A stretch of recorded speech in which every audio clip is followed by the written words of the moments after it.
Welcome to Chentex Multimedia live streaming for this Friday, the 26th of February. Hey, it's Friday, and of course we know that there's so much that's going to be happening in the weekend. We will look at that, and of course we have the Queensland Sangeet Mela Association and their concert and AGM, which will be on tomorrow night. So there's so many things that we will be talking about into the program as we go.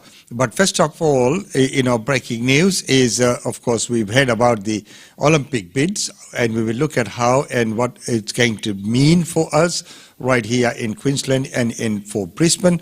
But right now, another breaking news is you can kiss it goodbye. Well, I'm talking about Kiss the band. Let's see the latest, maybe the last concert.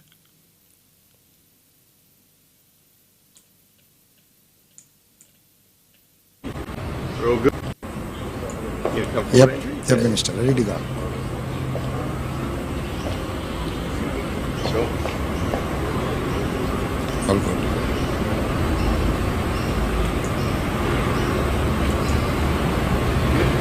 We're all good? Yes. Well, it's great to be here with Andrew and Tim from TEG to be announcing the Queensland component of the End of the World KISS tour. The KISS Army right across the world, right across Australia, but particularly here in Queensland, are very, very excited about this. This is a great opportunity, very possibly for the last time, to see KISS in concert. KISS are one of the founders of Stadium Rock, and the idea that their very last concert will be at Queensland's newest stadium, at Queensland Country Bank Stadium in Townsville, is a wonderful note to celebrate, and a great opportunity for KISS fans and people who just love rock to get out and enjoy this opportunity. So the Palaszczuk government's very excited about the way in which we've been able to work with the promoters to add Townsville to the tour. So having this concert on the 30th of November here at Brisbane at the Brisbane Entertainment Centre, and at Queensland Country Bank Stadium in Townsville on the 4th of December, really exciting news, real great opportunity, but most importantly, these concerts will deliver a $4.5 million benefit to the Queensland economy. Our modelling shows some 1,500 jobs that will be supported and created out of this set of concerts. These opportunities don't come along all the time, so it's wonderful to see Stadium Rock re-emerging here in Queensland, in part because of the wonderful work that Queenslanders have all done to support and help manage our response to the public health challenges that we've faced over the last 12 months or so. This is a great evidence of the way in which we've managed our health crisis has meant that we are in the best place to bounce back and bounce back better. And the reality is that Queensland can't get enough of KISS, and these two concerts are great evidence of that. So, Tim, Andrew. Hi, I'd like to extend a huge thanks to the Queensland Government for supporting these massive shows coming to Queensland. Of course, the final ever KISS concert to occur at Queensland Country Bank Stadium in Townsville. We're very proud to be in the vanguard, if you like, to be leading, I guess, live music back, bring it back to the fans and bring it back to Queenslanders. And Queenslanders have showed an incredible amount of leadership and resilience, and we've seen the results with sport here, and now we're really pleased that concerts are returning to Queensland. So we're really excited about it and really thankful for the support of the Queensland Government. Is this really the end?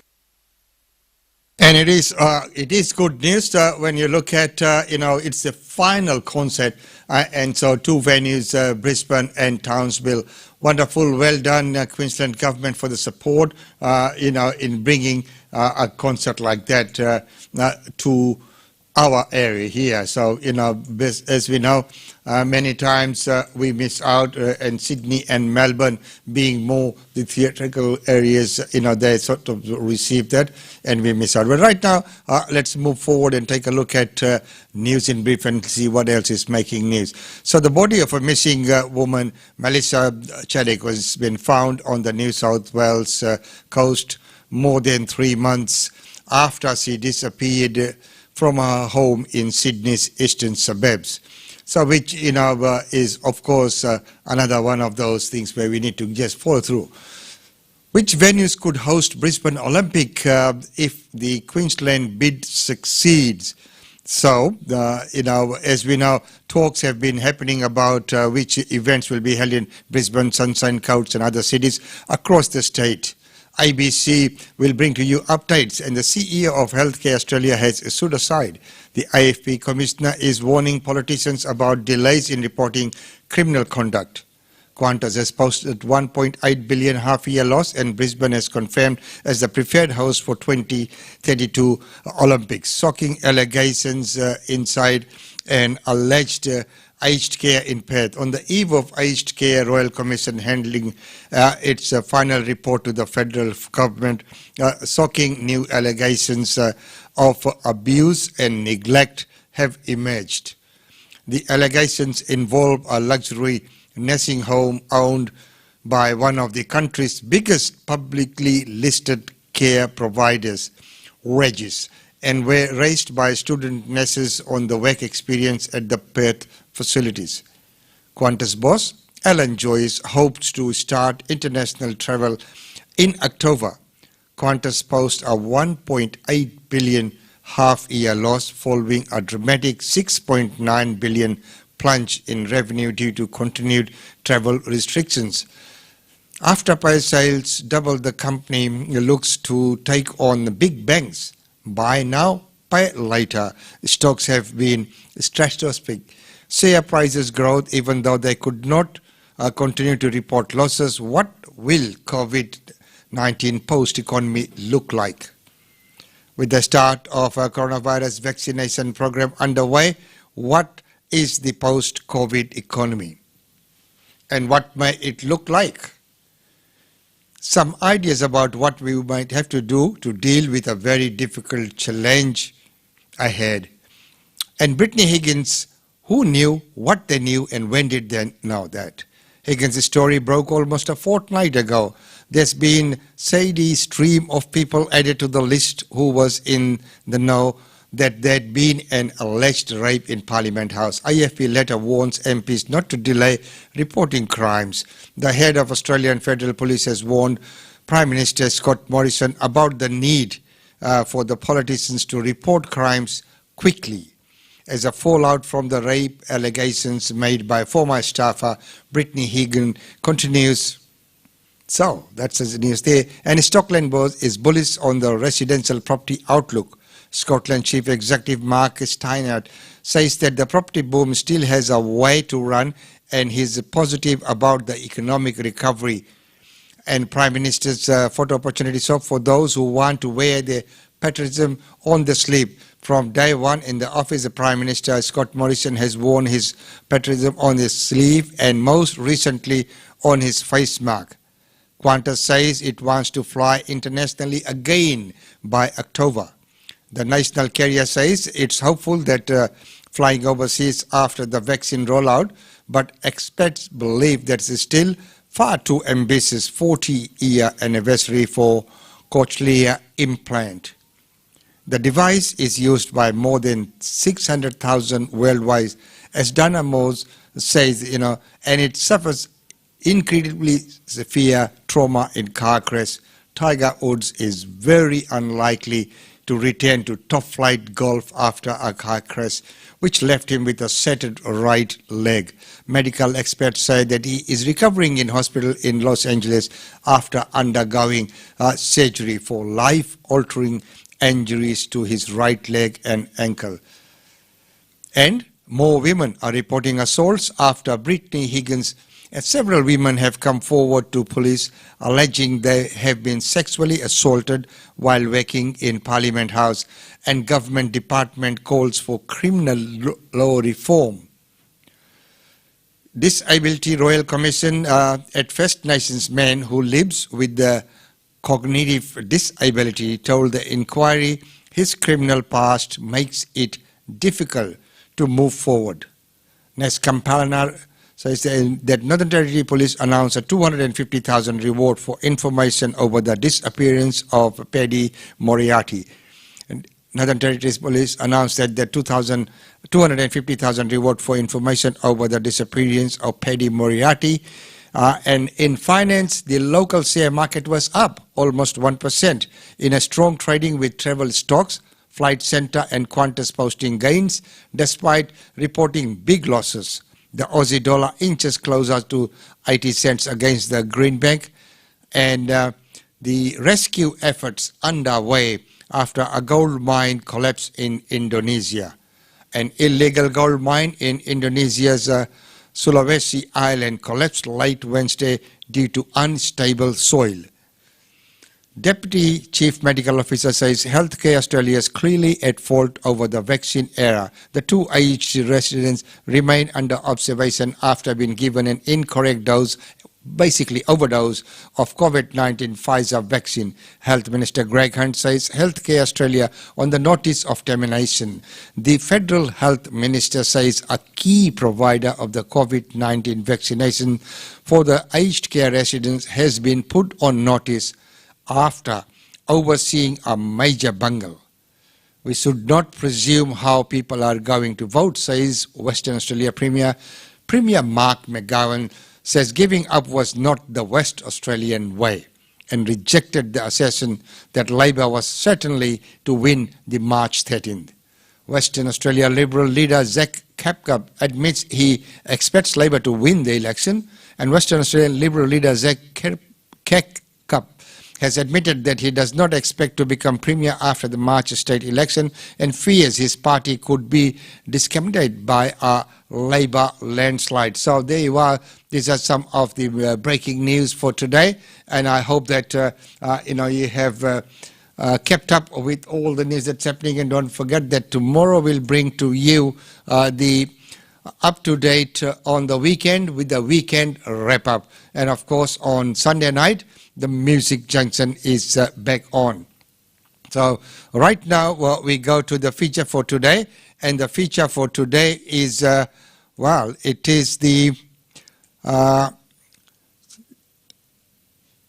Sunnybank Chamber, it is the Sunnybank Chamber of Commerce, and they, when they held their Lunar New Year celebration in Parliament House, and it was quite a wonderful event that was hosted at Parliament House, and President Freya Osterpovich, welcomed everyone, and it was a very fun-filled night. First, we'll view some of the photos, and then we'll look at some of the videos of their wonderful singer, and of course, with that surprise fashion parade.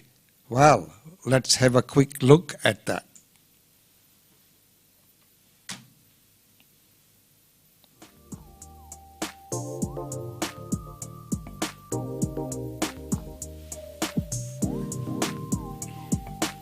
And guests arriving and the sign-in process for the Lunar New Year of the Works and function, which was held at the Queensland Parliament House.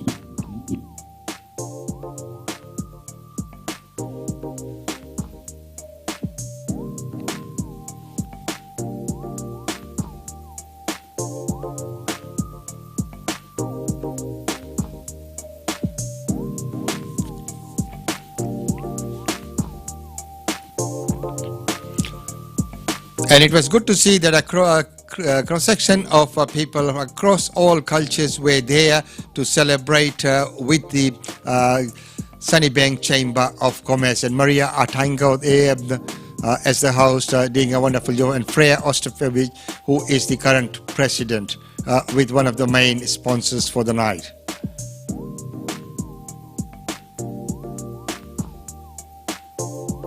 Introducing her team.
And the winner is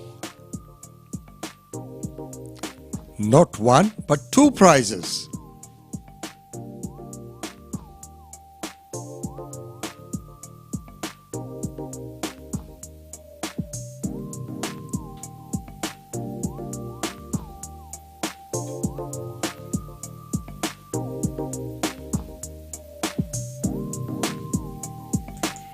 And right now we'll go and look at some of the video highlights of the event. And as I mentioned, a very, very talented singer. And all the things that were happening on the night was quite well done, and very well presented as well.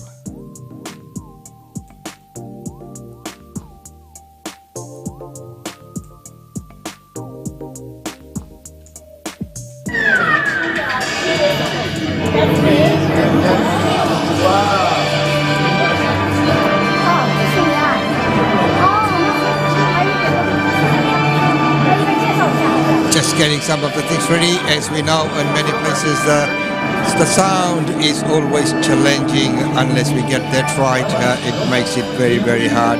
Our job friend, they're doing a wonderful job trying to get everything ready to roll.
And here's the fashion parade. Well, it's not a fashion parade, it's a costume dress up with a costume provided by the Chamber of Commerce.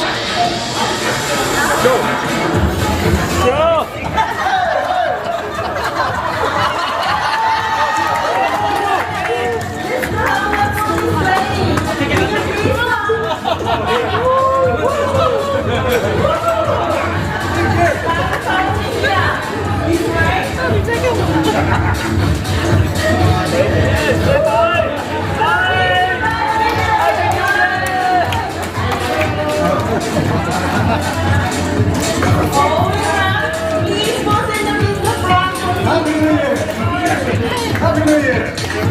Sunnybank table covers!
Thank you. Very good.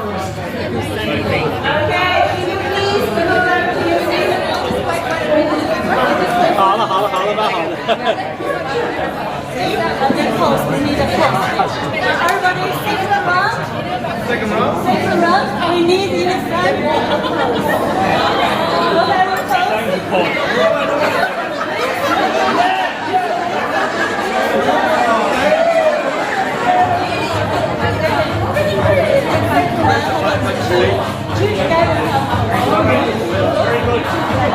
Okay, the second round, two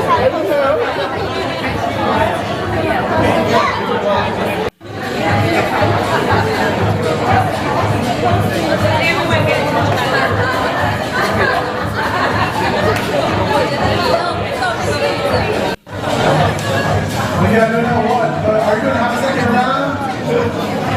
Let's go!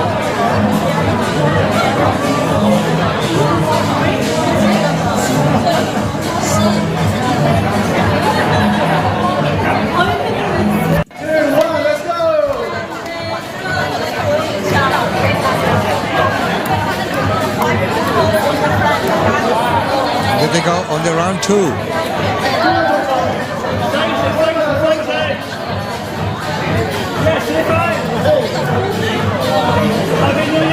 Elimination process.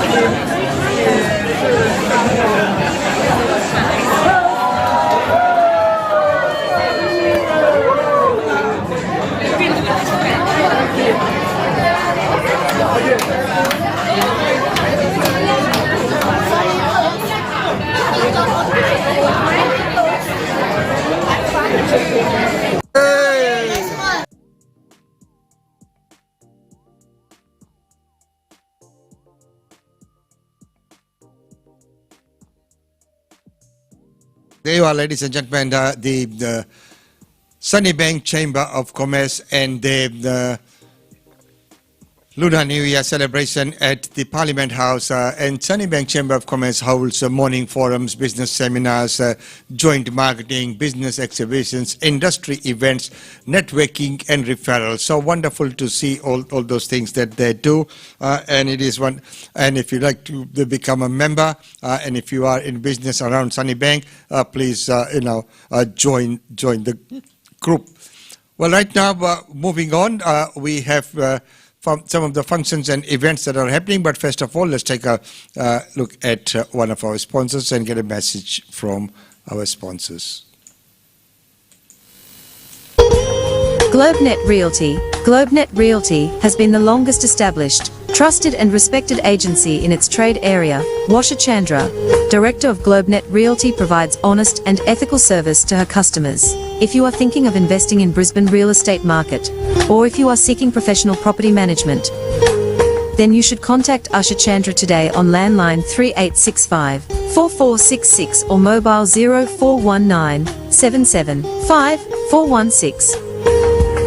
And for further updates, log on to our website www.globenetraltor.com.au. GlobeNet Realty is your own local real estate agency. Situated at Shop 52281 Sandgate Road, Boondall. GlobeNet Realty. Real estate is our world.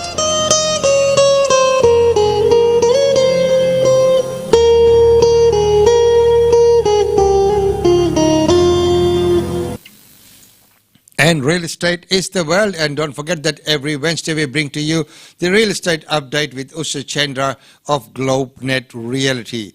Well, right now, looking at the news and all the functions, let's have a look at what's happening in the weekend.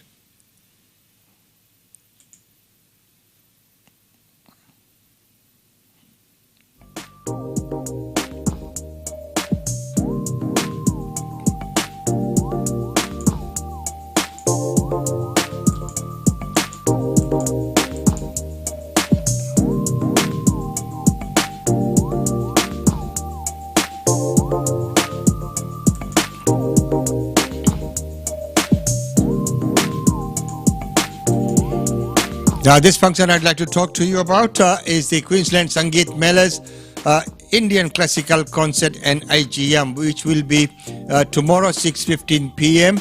at Finnis Hall, 62 Newham Road, Mount Gravatt. Tickets are available on Try Booking.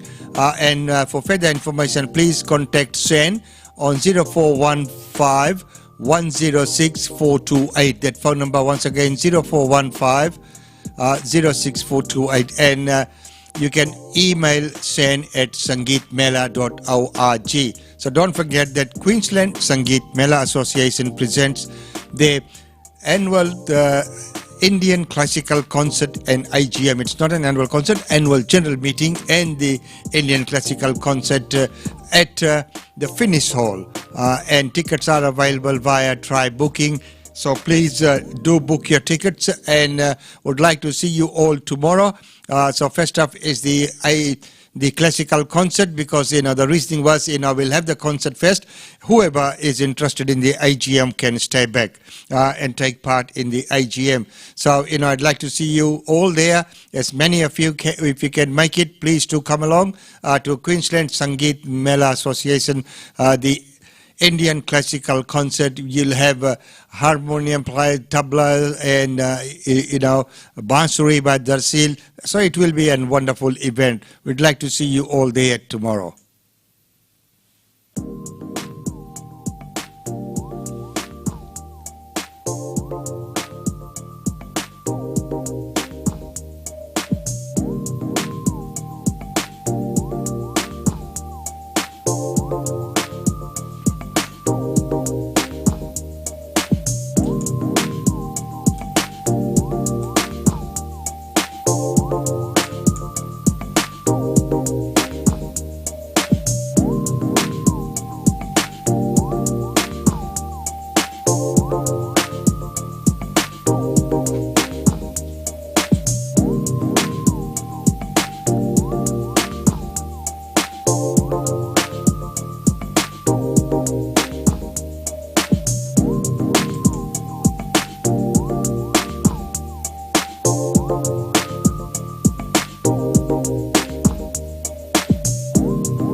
So, ladies and gentlemen, that's the functions and events that are taking place in and around Brisbane, and it is good to see that there's a lot more happening around Brisbane now, and that's a lot more people are allowed. So, it is good to see that things are getting back to normal in a very, very, gradual but steady manner. So that is wonderful, and it is very good to see that that is happening.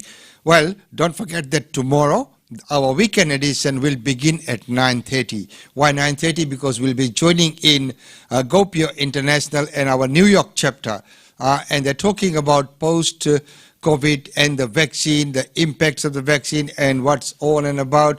So there will be very important discussion with some very esteemed panelists who will be joining us together. We will be joining into their webinar, which we will bring to you live via this platform.